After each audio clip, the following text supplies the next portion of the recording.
आज माझ्या लग्नाची ॲनिव्हर्सरी होती। नवऱ्याचा सकाळी व्हिडिओ कॉल झाला आणि साधा कॉल पण झाला आणि तो मुलांना सांगत होता मी संध्याकाळी केक घेऊन येणार, आपण पार्टी करूया। परंतु मी त्याच्यापासून जेवढं दूर जाण्याचा प्रयत्न करते ना, मी स्वतःला सावरलं, आवरलं।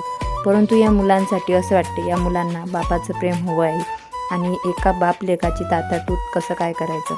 आज जीवनाचं आज आपण आहो, उद्या नाही आहे। परंतु मला ना भावाचा सपोर्ट ना माझ्या मागं बहीण आहे। त्याच्यामुळं मला जर कमी जास्त झालं तर माझ्या मागं त्यांचा बापच त्याला पाहणार आहे। त्याच्यामुळे मी ठरवलेलं आहे की मुलांसाठी फक्त त्याला भेटू द्यायचं, बोलू द्यायचं। बाकी मी स्वतःला सावरलेलं आहे, आवरलेलं आहे। मी स्ट्रॉंगपणे माझ्या पायावर उभी आहे आणि माझ्या मुलांचे सगळे खर्च मी स्वतः करत आहे।